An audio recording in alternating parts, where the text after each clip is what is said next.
Hola, vamos a ver cómo se resuelve el problema 3 del tema 6. Su enunciado dice que una señal digital binaria con velocidad de transmisión igual a 4 kilobits por segundo se transmite por un canal de anchura de banda infinita y de atenuación 30 decibelios. La densidad espectral de ruido en el receptor es de menos 68 dBm por hercio. Determinar la probabilidad de error en el caso de que la señal se transmita con un código NRZ unipolar o bipolar con amplitud de 70 milivoltios en ambos casos. Suponga que la recepción es óptima. En segundo lugar, determinar la probabilidad de error en el caso de que la transmisión sea ASK no coherente con una relación energía evita densidad espectral de potencia de ruido en recepción igual a la del caso bipolar anterior. ¿Cuál es la potencia de portadora transmitida? Considere que el receptor incluye un filtro ideal con un ancho de banda igual a velocidad de señalización. Por último, la transmisión se realiza con FSA no coherente y se desea que la VER sea la misma que en el caso de la señal bipolar. ¿Cuál será la amplitud de la señal transmitida? Veamos en primer lugar cuáles son los fundamentos teóricos sobre los que se sustenta la solución del problema. La modulación no retorno cero unipolar representa el 1 mediante un pulso rectangular de amplitud V que se extiende a todo el periodo de señalización, mientras que el símbolo cero se representa mediante la señal nula. Si empleamos como señal de la base un pulso rectangular extendido a todo el periodo de señalización de energía 1, resulta que la señal que representa el 1 tiene en la constelación la posición A, mientras que la señal que representa el cero está en el origen. De forma análoga, la modulación no retorno cero bipolar representa el 1 mediante un pulso rectangular de amplitud V que se extiende a todo el periodo de señalización y el símbolo cero lo representa ahora mediante un pulso rectangular de amplitud menos V extendido a todo el intervalo de señalización. Y respecto de la misma señal de la base anteriormente indicada, lo que tenemos es que el 1 tiene la posición A en la constelación y el 0 tiene la posición menos A en la constelación. Ambas son modulaciones de tipo banda base, de tipo PAM, y puesto que tanto la señal que representa al 1 como la señal que representa al 0 son múltiplos de la señal, de una misma señal de la base. Por lo tanto, la dimensión de estas constelaciones es 1. Es también interesante ver que la señal unipolar tiene una señal de tipo ortogonal y no está centrada, mientras que la señal bipolar es una señal de tipo antipodal y está centrada. Recordemos ahora cómo es la constelación ASK. En esta modulación, el 0 se representa mediante la señal nula, el 1 se representa mediante un paquete de señales sinusoidal de frecuencia constante y amplitud constante extendida a todo el periodo de señalización. Si empleamos como señal de base un paquete pues, de estas características, pero con energía 1, lo que vamos a tener es que la señal 0 se encuentra dentro de la constelación en el origen y la señal que representa el 1 tiene una posición con una amplitud A. Se trata de una modulación paso-banda de tipo PAM, puesto que hemos visto que las dos señales son múltiplas de la señal de base. Por lo tanto, su constelación tiene dimensión 1, es ortogonal y no está centrada. Se puede generar modulando en amplitud al 100% una portadora con un código no retorno a cero bipolar. La última de las constelaciones es la constelación FSK. En la constelación FSK el 0 se representa mediante un paquete de ondas sinusoidales que tiene una amplitud constante. El 1 se representa mediante un paquete análogo pero con una frecuencia diferente. Se necesitan dos señales de base para representar esta constelación y esas señales de base pues coinciden en lo esencial con cada una de las que hemos contado y la diferencia es que están normalizadas típicamente para que su energía sea igual a 1. Si queremos ver cuál es la representación de la constelación, tendríamos que representarla en un espacio bidimensional y veríamos que cada una de las señales está dispuesta en uno de los ejes y tienen ambas la misma amplitud A. Se trata, en definitiva, de una modulación de tipo paso banda que no es de tipo PAM y, por lo tanto, su constelación tiene dimensión 2. Hagamos ahora un breve repaso de cuáles son las expresiones necesarias para calcular las probabilidades de error para las constelaciones que acabamos de comentar y los distintos tipos de receptores que se consideran. En primer lugar, para lo que sería la señal no retorno cero unipolar y el receptor óptimo, se tiene que la probabilidad de error es un medio de la función de error complementaria de 1 partido por raíz de 2 por la raíz cuadrada de la energía de bit partido por eta. Para la señal NRZ bipolar y receptor óptimo, la expresión es similar, la probabilidad de error es un medio de nuevo por la función de error complementaria. La diferencia es que ahora es de la raíz cuadrada de b partido por eta y no tiene el factor raíz de 2 que habíamos visto en el caso anterior.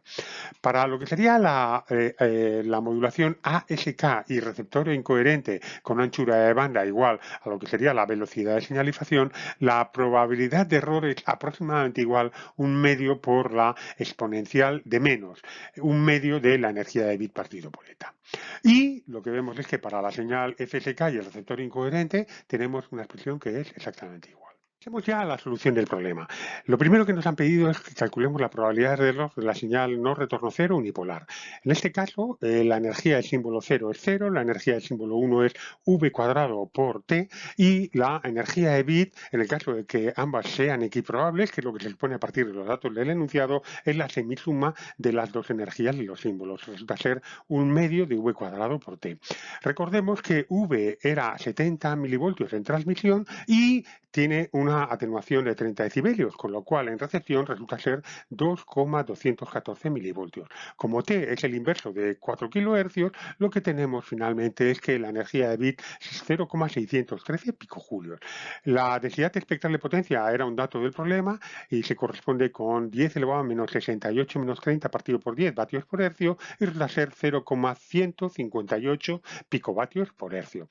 Y por lo tanto, empleando la fórmula de probabilidad de error que hemos visto anteriormente, lo que tenemos es que esto es un medio de la función de error complementaria de 1,390 y da 2,47 por 10 elevado a menos 2. En el caso de la señal bipolar, las cosas son similares, pero ahora la energía de la señal 0 es también v cuadrado por t. Y por lo tanto, la energía de bit en el mismo supuesto que hemos comentado anteriormente es el doble del que teníamos para el caso NRZ unipolar. Como la amplitud sigue siendo igual, no ha cambiado, lo que tenemos es que la energía de bit en este caso es aproximadamente el doble que en el caso anterior, 1,225 picojulios. La densidad espectral de potencia de ruido no ha cambiado tampoco, es 0,158. Y al final, la probabilidad de error es un medio de la función de error complementaria de 2,781, que es 4,20 por 10 elevado a 5. Y es muy destacable como el hecho de pasar de una señalización unipolar a una señalización bipolar observando la amplitud, lo que consigue es una mejora de casi 3 órdenes de magnitud en la probabilidad de error. Vale, en el caso de la señal ASK no coherente, por hipótesis del enunciado, lo que es la energía de bit partido por eta, lo obtenemos del caso anterior para la señalización bipolar, es 1,225 picojulio dividido entre 0,158 picovatios por hercio y eso da 7,732. Además, la anchura de banda del filtro de entrada es la velocidad de señalización, que es el inverso de t. Y en esas condiciones, la probabilidad binaria de error, ya hemos visto ya antes, que es un medio de la exponencial de e menos e sub b partido por 2z. Dando valores numéricos a esta expresión, lo que acaba resultando es que la probabilidad binaria de error da 10,48 por 10 elevado a menos 3. Respecto a la señal, la potencia que emite en la portadora, la señal ASK no coherente, lo podemos calcular de la siguiente forma.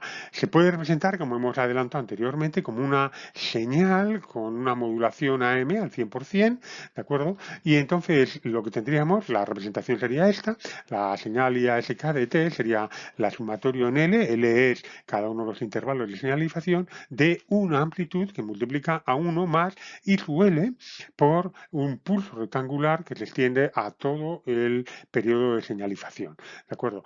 Y todo eso multiplicaría a lo que sería la señal moduladora, en este caso hemos cogido una señal de tipo seno y el resultado sería exactamente igual con una señal de tipo coseno. Y los símbolos son más 1 porque hemos dicho que es una señalización que sería de tipo bipolar, pues sería un +1 para representar el símbolo 1, un -1 para representar el símbolo 0. Vale, entonces es fácil ver que la amplitud máxima de la señal ASK se corresponde a cuando este símbolo tiene el valor 1 y sería 2A. Consecuentemente, la potencia de la portadora transmitida es A cuadrado medios, se ve bastante bien aquí, y eso se corresponde con la V medios, es lo que hemos dicho en este apartado anterior, elevado al cuadrado dividido entre 2, eso acaba dando 0,613 milivatios, que es equivalente a menos 2,13 dBm. Bien, para finalizar nos han pedido que calculemos la amplitud en transmisión de una señal FSK no coherente cuya probabilidad de error en las condiciones del problema sea 4,2 por 10 elevado a menos 5. Como conocemos cuál es la expresión de la probabilidad de error para la señal FSK no coherente, concluimos que la ratio entre la energía de bit y la densidad espectral de potencia de ruido tiene que ser 18,77. Y multiplicando esta ratio por la densidad especial de potencia de ruido, obtenemos la energía de bit, resulta ser 2,975 picojulios. La potencia recibida será la energía de bit por la velocidad de transmisión, teniendo en cuenta que la velocidad de transmisión es de 4 kHz, tenemos que da un resultado de 11,899 microvatios. Ahora, la potencia transmitida será la potencia recibida multiplicada por el factor correspondiente a la atenuación. Como la atenuación es, en este caso, 30 decibelios, este factor es 1000 y de 11,899 microvatios pasamos a 11,899 milivatios. Para finalizar, en el caso de una modulación FSK, lo que tenemos es que la potencia transmitida es un medio de V cuadrado, puesto que independientemente de que enviemos un símbolo 0 o un símbolo 1, lo que transmitimos es una señal sinusoidal de amplitud V durante lo que sería el intervalo de señalización. ¿De acuerdo? Entonces, de aquí se concluye que la tensión máxima tiene que ser la raíz cuadrada de 2 por la potencia transmitida, es la raíz cuadrada de 2 por los 11,899 milivatios y eso acaba dando 154 milivoltios.